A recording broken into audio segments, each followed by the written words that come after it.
Welcome back. This is Prime, and you're watching the Prime Geek. This is part 2, and just a little bit of recap. The seller was on Facebook Marketplace, and her husband passed away, and she had the GI Joes that were her husband's, and she wanted it to go to a good home. And some of the GI Joes were apart. The O-rings were broken apart. And so I thought probably be a good deal. I know how to repair them.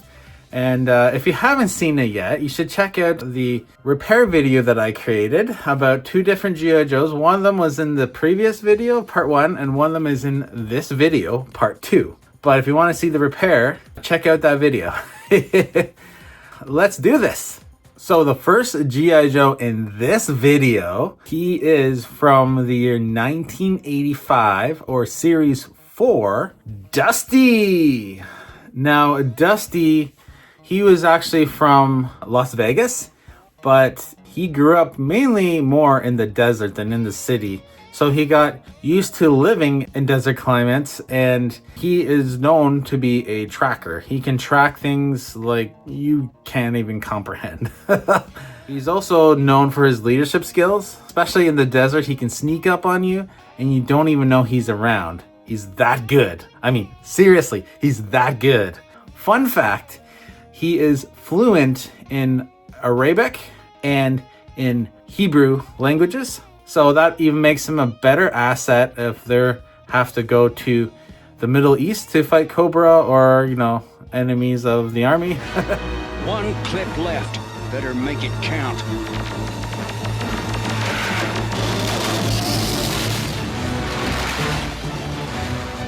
Wow! This feels good! Just like home! If you were to buy Dusty back in 1985, he would have came with, just like this, his helmet, his desert, I don't know what you call that, but he also comes with a backpack and a gun as well. And a little bit about mine, he's in really good shape. He wasn't broken when I got him. He was just like this. I don't see any wear or tear at all on him. He still has his helmet, but yeah, he's in perfect shape. I can't complain. He's also flexible here, so that's good. If I ever do have to replace the O-ring, I can. The lowest I could find him on eBay, between $8 and $9 US. And the highest I could find him, sealed in the box, was about $400 US. Also, I found him with the AFA grading, sealed in the box. The Action Figure Association graded him, and he was going for on eBay about $2,500 US. No. And knowing is half the battle. G.I. Joe! So, the next G.I. Joe, or I should say the last G.I. Joe in this video, rest are Cobra.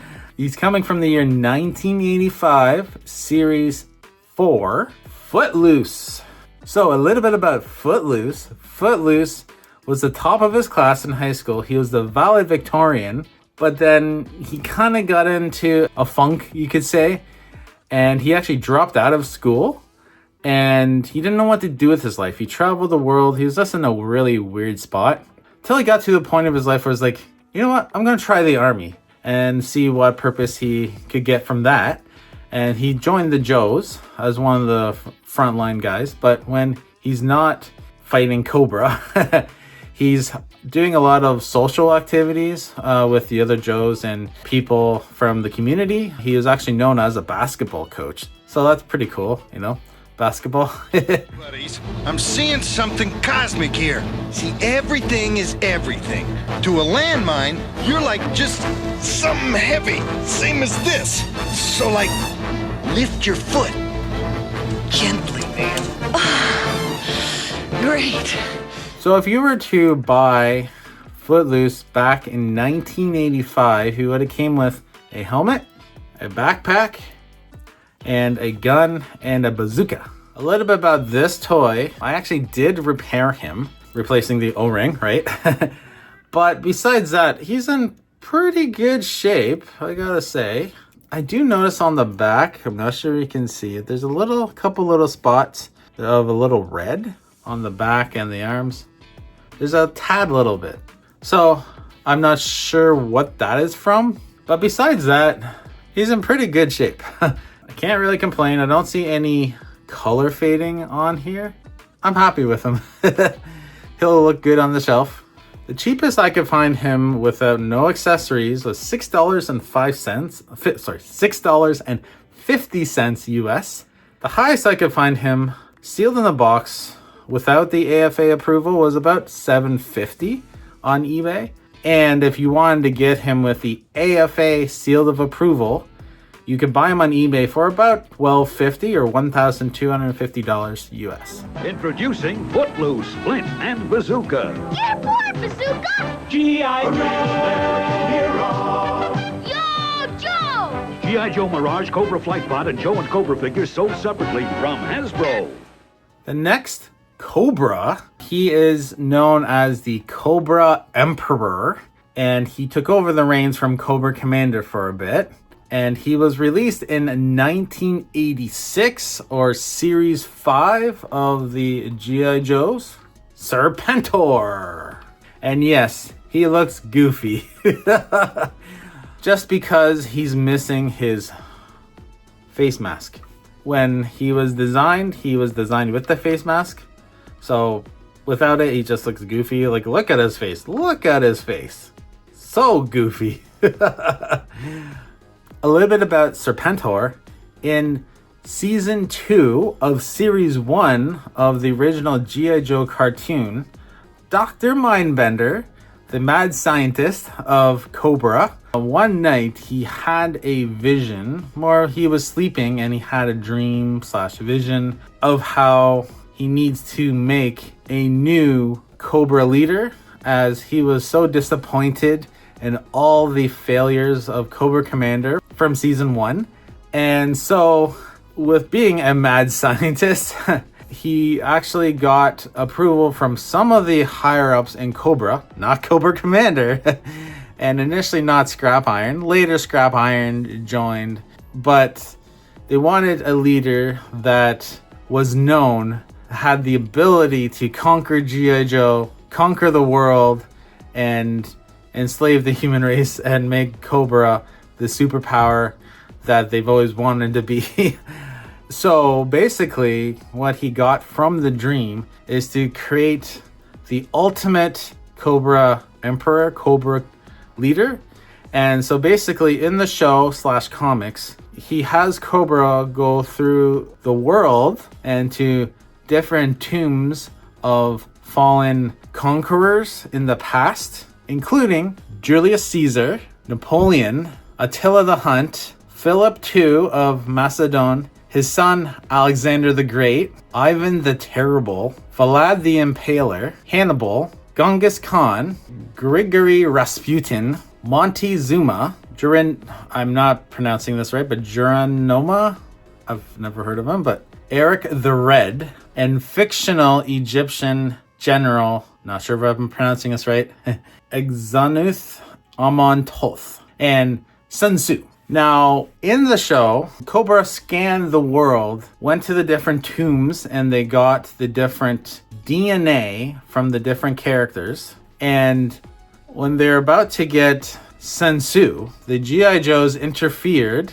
And when they got the DNA of Sun Tzu, Sergeant Slaughter interfered with the process, and they ended up capturing him. So instead of using Sun Tzu, they actually took the DNA from Sergeant Slaughter and as the last DNA, because they needed all those DNAs to apparently to create Serpentor. And because he was created in a lab, he wasn't an actual real person. He was kind of more like Frankenstein or a clone. So he had the attributes of all these different conquerors, and then there was Sergeant Slaughter instead of Sun Tzu.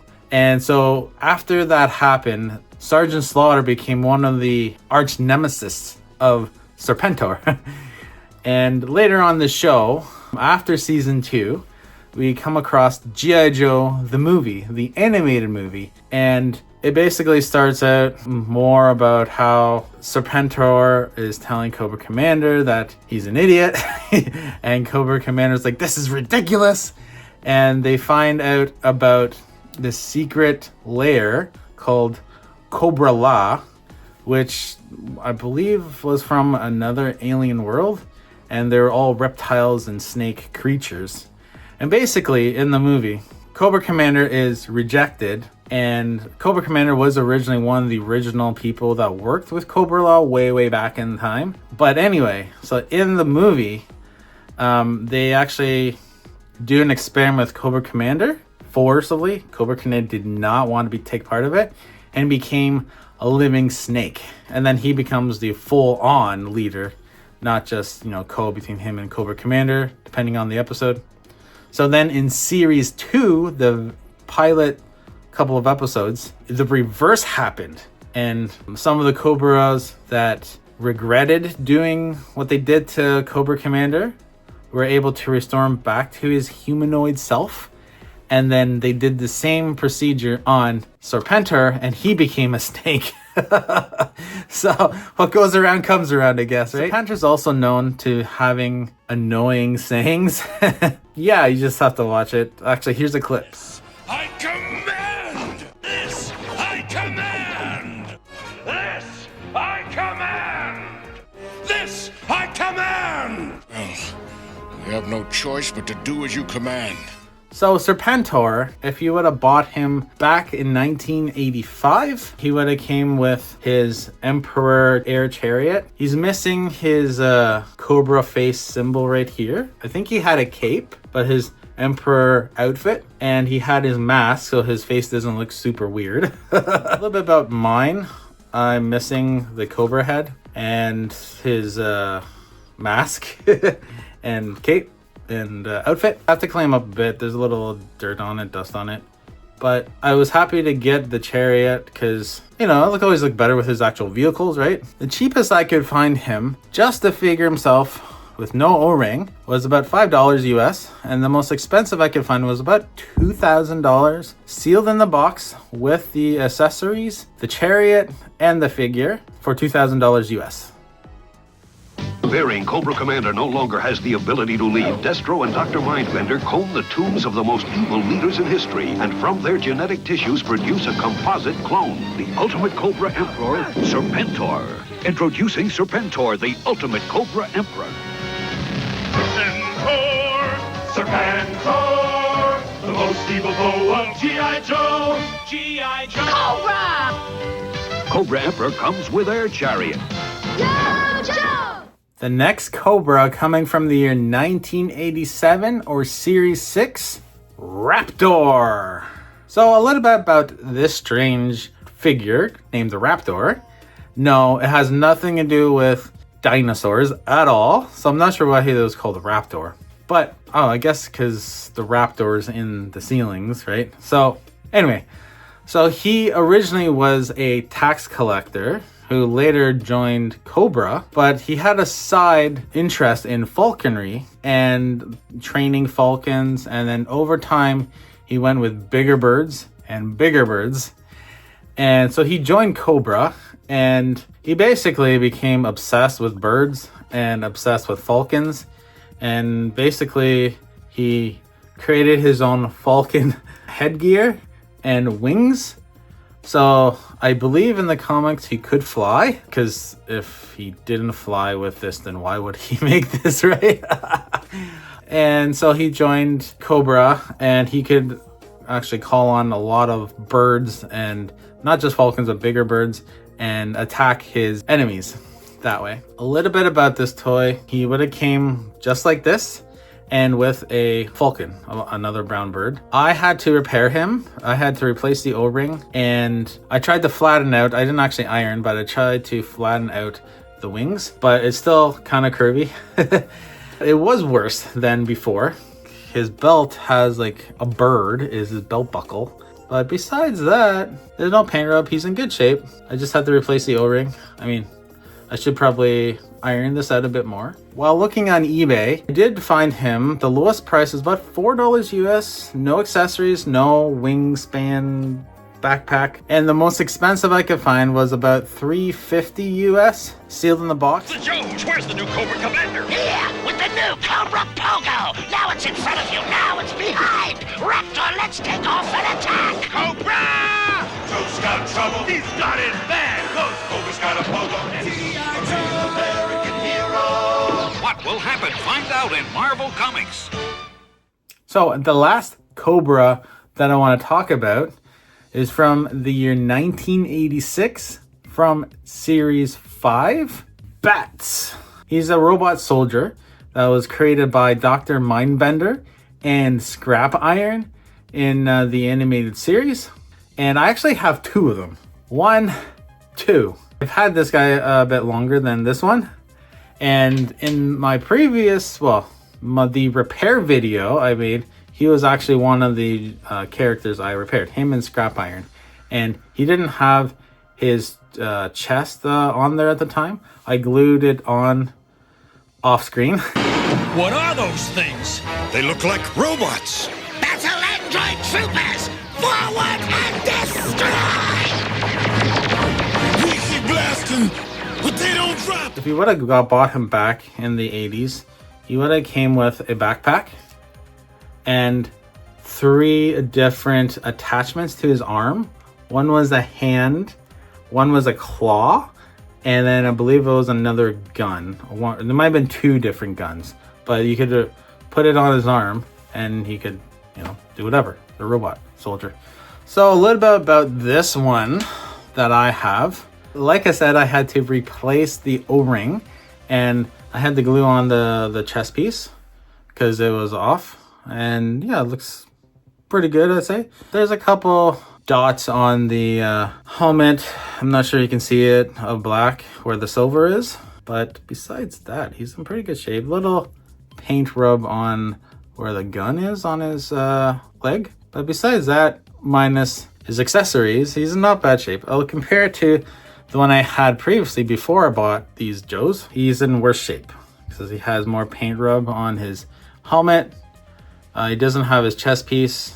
He's about the same for paint rub, I think, for the gun. The cheapest I could find him on eBay was about $4 US, just like this, with no accessories.